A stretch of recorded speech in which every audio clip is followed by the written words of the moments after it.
Hello everyone, welcome to knowledge plus. इस video में आज हम लोग इंडियन पॉलिटी के डिफरेंट एमसीक्यू को सॉल्व करने जा रहे हैं, जो कि बेनिफिशियल होगा डिफरेंट एग्जाम के लिए। जैसे एसएससी हो गया, रेलवे हो गया, और भी जो स्टेट पीसीएस के एग्ज़ाम होता है उसके लिए वीडियो बेनिफिशियल होगा। तो आइए शुरू करते हैं आज का वीडियो। तो सबसे पहला क्वेश्चन यहाँ पे है, तो आज के लिए पहला क्वेश्चन है। इसके पहले 130 क्वेश्चन हम कर चुके हैं इसमें। तो यहाँ पे क्वेश्चन है कि भारत के कार्यवाहक मुख्य न्यायाधीश की नियुक्ति कौन करता है ना। तो भारत के कार्यवाहक मुख्य न्यायाधीश की नियुक्ति कौन करता है? ऑप्शन है भारत का मुख्य न्यायाधीश, राष्ट्रपति की पूर्व स्वीकृति से भारत का मुख्य न्यायाधीश, या फिर राष्ट्रपति, भारत के मुख्य न्यायाधीश के परामर्श से राष्ट्रपति, है ना। तो इसका सही आंसर होगा सी, जो कार्यवाहक मुख्य जब सेटअप किया जाता है, ठीक है, तो राष्ट्रपति के द्वारा किया जाता है। निम्नलिखित में कौन सा राज्य के नीति निर्देशक तत्व है? राज्य के नीति निर्देशक तत्व कौन है इसमें? तो मृत्यु का अधिकार, उच्चतम न्यायालय में याचिका दाखिल करने का अधिकार, ग्राम पंचायतों का संगठन। तो ग्राम पंचायतों का संगठन नीति का तत्व आता है आर्टिकल 40 के तहत, बाकी सब मौलिक अधिकार है।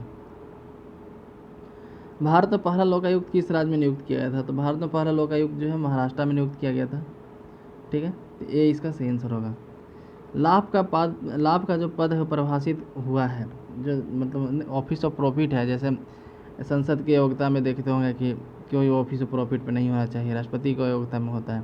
तो लाभ का पद डिफाइन होता कहाँ है? तो लाभ का पद जो है संविधान में नहीं डिफाइन किया गया, संसद के द्वारा डिफाइन किया गया, ठीक है। तो उसका हो जाएगा डी, 134 का डी। नेक्स्ट है प्रथम स्पीकर जिनके विरुद्ध लोकसभा में अविश्वास प्रस्ताव लाया गया था। तो प्रथम स्पीकर जिनके विरुद्ध लोकसभा में अविश्वास प्रस्ताव लाया गया था, तो जीवी मावलंकर थे, यानी पहले लोकसभा थे उन्हीं के द्वारा, उन्हीं के खिलाफ लाया गया था।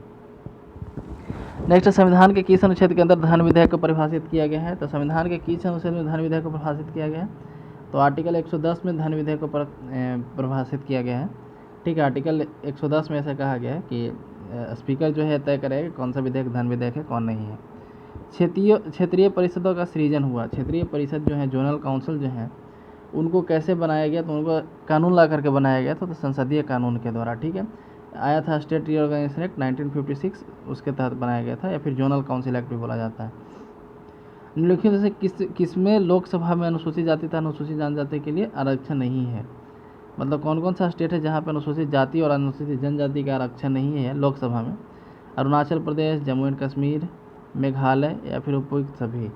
तो इसका सही आंसर होगा उपयुक्त सभी। तो एक्चुअली ये सब स्टेट में एक या दो इस तरीके से है लोकसभा क्षेत्र, तो फिर वहाँ आरक्षण मिलना संभव ही नहीं है ना।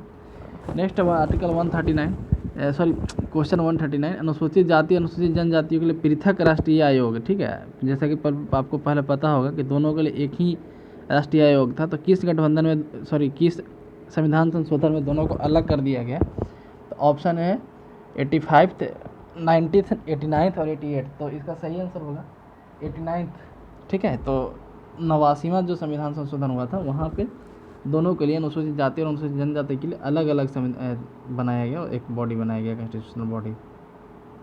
क्वेश्चन नंबर 140 है कि अध्यक्ष सदन के किसी सदस्य को बोलने से रोक सकता है और अन्य किसी सदस्य को बोलने दे सकता है, यह घटना कहलाती है। तो इसको बोला जाता है यील्डिंग द फ्लोर। मतलब कि जब भी ऐसा होता है कि एक आदमी को बोलने के लिए रोक दिया जाता है, क्योंकि हर किसी का एक टाइम लिमिट होता है ना, इसको देगा yielding the floor. Next, Bharat के न्यायवादी के निम्नलिखित कथनों पर विचार कीजिए। तो भारत के राष्ट्रपति द्वारा नियुक्त किया जाता है, बिल्कुल सही है। उसमें वही योग्यता होनी चाहिए जो सर्वोच्च न्यायालय के न्यायाधीश की होती है, भी बिल्कुल सही है, ठीक है। नेक्स्ट है कि उसे संसद के किसी एक सदन का सदस्य होना चाहिए, नहीं, एक गलत है, ठीक है। संसद का सदस्य नहीं होना चाहिए। संसद द्वारा महाभियोग ला के उठाया जा सकता है, तो नहीं, उसको हटाया कभी भी जा सकता है राष्ट्रपति के द्वारा। तीसरा और चौथा गलत है, इसलिए ये इसका सही आंसर हो जाएगा। क्वेश्चन 142 के निम्नलिखित अधिकारों पर विचार कीजिए, ठीक है। अधिकारियों पर विचार कीजिए, क्या क्या है? तो मंत्रिमंडलीय सचिव, मुख्य निर्वाचन आयुक्त, संघीय मंत्रिमंडल सदस्य, भारत के मुख्य न्यायाधीश। तो इसको अरेंज करना है, सही अनुक्रम में अरेंज करना है ना। मतलब कि कौन ज़्यादा पावरफुल है, या फिर किसको ऑर्डर ऑफ प्रेसिडेंस में, इंडिया में जो ऑर्डर ऑफ प्रेसिडेंस है उसमें से सबसे ऊपर किसको रखा गया है, उसके हिसाब से अरेंज करना है। तो यहाँ पे सही आंसर हो जाएगा इसका हो जाएगा सी, 4, 3, 2, 1, ठीक है। नीचे से यदि जाएँ तो ऊपर से हम लोग नीचे जाएंगे, नीचे से यदि हम लोग जाएँ तो मुख्य न्यायाधीश का सबसे ज़्यादा पावर है, उसके बाद संघीय मंत्रिमंडल सदस्य, मुख्य निर्वाचन आयुक्त, उसके बाद मंत्रिमंडलीय सचिव, है ना, इस तरीके से। तो जैसे होता है ना कि राष्ट्रपति को नंबर 1 बोला जाता है, उसके बाद वाइस प्रेसिडेंट 2 3 प्राइम मिनिस्टर, ठीक है, उसी तरीके से इसी ऑर्डर में इसका है। उसके बाद क्वेश्चन नंबर 143 देखते हैं कि निम्नलिखित में से कौन सा राज्य का नीति तत्व नहीं है, जिसमें पूछा गया नीति निर्देशक तत्व नहीं है। तो शिक्षा का अधिकार, क्योंकि तो मौलिक अधिकार है, आर्टिकल 21 के तहत, ठीक है। तो 143 का हो जाएगा सी। 144 देखते हैं कौन सा मौलिक कर्तव्य नहीं है, मौलिक कर्तव्य कौन नहीं है, ठीक है। तो संप्रभुता की रक्षा करना है, देश की रक्षा करना भी, राष्ट्रगान का आदर करना है, तो ये बच गया, तो ये नहीं है, ठीक है। किस वाद में उच्चतम न्यायालय द्वारा भविष्यलक्षी विनिर्णय का सिद्धांत प्रतिपादित किया गया था? तो इसमें था आईसी गोलकनाथ बनना पंजाब राज्य केस था। एक्चुअली इसमें कहा गया था कि इन फ्यूचर यदि सुप्रीम कोर्ट चाहे तो अपने जजमेंट को बदल भी सकती है। 146 देखते हैं कौन सा वाद मृत्यु के अधिकार को संवैधानिकता से संबंधित है? तो मृत्यु के अधिकार को संवैधानिक दर्जा देने का अधिकार मतलब कौन से केस से आया था? तो ज्ञान कौर बनाम पंजाब राज्य के द्वारा, ठीक है। तो इसके तहत आया था, एक केस का नाम है ज्ञान कौर वर्सेज पंजाब स्टेट। किसी राज्य के राज्यपाल को विधानमंडल के विश्रांत काल के अध्यादेश पारित करने की शक्ति निम्नलिखित से किसके अधीन होती है? तो आर्टिकल 213 के तहत राज्यपाल को जो है पारित अध्यादेश जारी करने का मिलता है पावर। कौन सा सिद्धांत संघ राज्यों के मध्य विधायी शक्तियों के विभाजन से संबंधित है? ठीक है, तो मतलब संघ और राज्य के जो शक्ति बंटवारा होता है, ये कौन से मतलब कि सिद्धांत पे रिलेटेड है? तो इसका बोलते हैं सार एवं तत्व का सिद्धांत, ठीक है। ये जो है ये सब तीनों यहाँ पे गलत करने के लिए बस दिया गया है, इसका होगा सार एवं तत्व का सिद्धांत। क्वेश्चन नंबर 149, किसी व्यक्ति को बिना सलाहकार बोर्ड की राय प्राप्त किए बिना अवधि से अधिक के लिए निरोध नहीं किया जा सकता। तो यहाँ पे जैसे बोला गया कि किसी व्यक्ति को बिना सलाहकार बोर्ड की राय प्राप्त किए बिना अवधि से अधिक के लिए निरोध नहीं किया जा सकता। तो जैसे किसी को यदि सस्पेंड किया जाता है, ठीक है, या फिर कोई भी हो, MP हो या फिर member of parliament, member of legislative assembly हो, तो उसको यदि सस्पेंड कर दिया जाता है तो उसके पहले एक सलाहकार बोर्ड बनाया जाता है, ठीक है। तो कितने अवधि के लिए उसको सस्पेंड किया जा सकता है? तो एक्चुअली बिना सलाहकार बोर्ड के राय के सस्पेंड ही नहीं किया जा सकता है, इसलिए यहाँ पे आंसर हो जाएगा कोई नहीं। 149 का हो जाएगा डी। सॉरी, एक मिनट, यहाँ पे इसका सही आंसर होगा 3 माह, ठीक है। यानी 3 माह तक जो है 3 माह से ज़्यादा बिना सलाहकार बोर्ड के राय का नहीं सस्पेंड किया जा सकता है, ठीक है। एक्चुअली होता कब है? जब कोई संसद 2 महीने तक बिना बताए गायब रहता है संसद से, ठीक है, मतलब 60 दिन तक लगातार संसद में नहीं आता है, तो उस समय उसको सस्पेंड किया जा सकता है। तो उसके लिए 3 महीना के लिए सस्पेंड किया जाता है, उसके बाद एक सलाहकार बोर्ड बनाया जाता है, उसके फिर राय के हिसाब से चला जाता है, ठीक है। क्वेश्चन नंबर 150 है, भारत के संविधान में कितनी अनुसूचियाँ हैं? तो काफ़ी सिंपल क्वेश्चन है, 12 अनुसूचियाँ हैं, पहले 8 थे, बाद में 12 हो गई हैं। निम्नलिखित तो कौन सा न्याय संविधान द्वारा प्रदत्त नहीं है? मतलब संविधान में हमको 3 तरह का न्याय दिया जाता है, ठीक है। तो कौन सा न्याय नहीं है बताया गया है? तो राजनीतिक न्याय है, सामाजिक न्याय है, आर्थिक न्याय है, नैतिक न्याय नहीं है। तो इसका सही आंसर रहेगा डी।